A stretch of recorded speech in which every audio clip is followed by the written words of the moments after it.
Everything discussed and or said in this video is made by ScottWest and the property of UEM Studios. Okay, so we have a character called Kalessa. Kalessa is an Arcassian.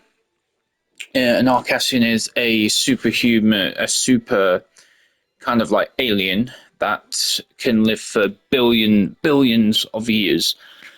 Their armors are basically made from godlike materials. So basically what I'm saying is their armors are literally almost fully indestructible. When they're born, they get these braces to obviously, fill in their armor and stuff and things. But the thing is, they don't really need armor. But yeah, the thing is with their like people, they engrave little stories or information into their armors for like it's kind of like their badges of honor. And obviously it tells a story what their generations, what their family trees and generations have done that's won the armor and warriors. And but basically it's not just armor, it is a representation of their family and what they've accomplished through the trillions of years that their family lineage has done and stuff like that, like what wars they've been a part of and a lot of other things. Kalessa is third generation of Arcassian.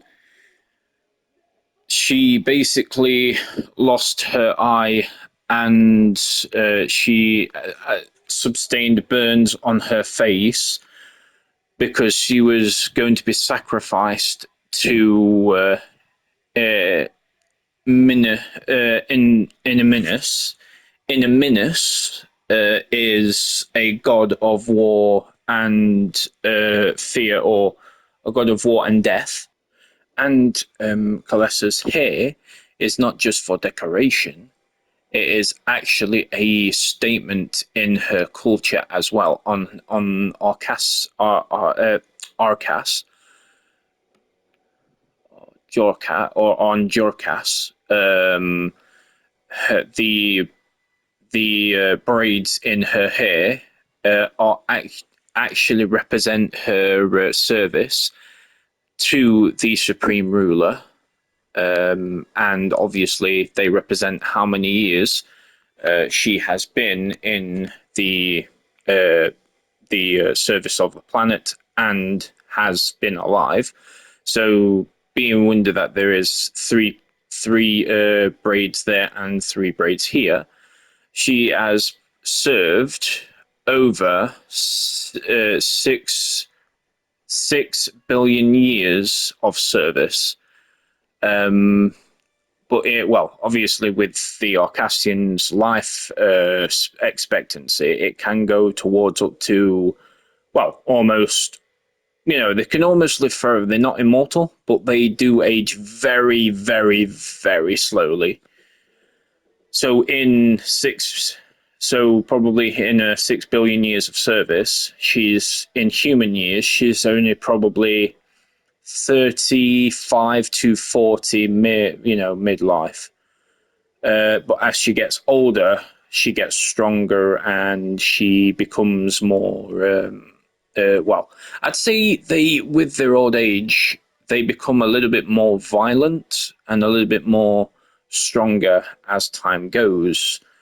But nevertheless, they are always loyal, or should I say, Kalessa is always loyal to the supreme rulers for letting her be on Jarcaster, even though she is a pure-blooded Jarcassian.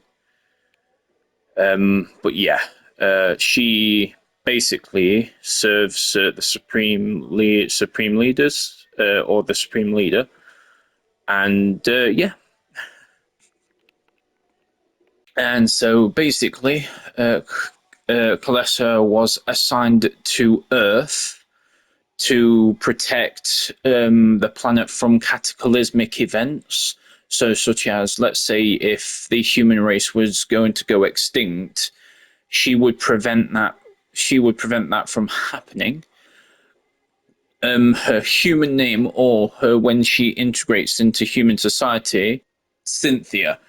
Her human name is Cynthia, and basically they obviously um, pretend to be human and stuff, and obviously, basically what I'm saying is the Arcassians are a peaceful yet firm race, and they help other alien and planets with cataclysmic events and stuff.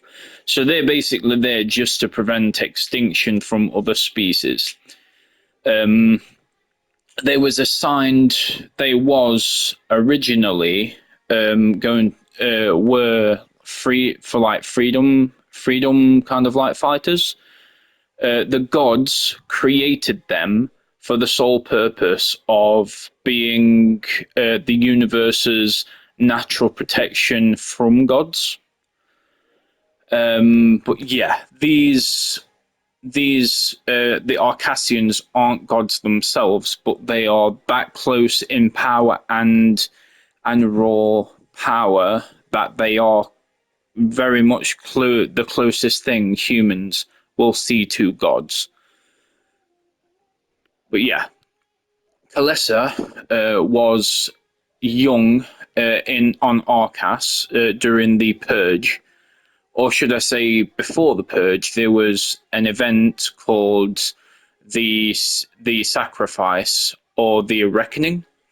The Reckoning was when the other Arcassians had to sacrifice two of their tribe, two of their two of their civilians or warriors, so that it would appease and feed the god, and so that they would obviously gain the god's favor and obviously win a war or bring good fortune. And yeah, Kalesa was very lucky that she left with, well, just a Scod face and losing an eye. Their healing factors are very immense, but with the Godforge, which is Jarcaster. Jarcaster is their home planet, and Jarcaster is actually a god forge, or a forge that is the size of a planet.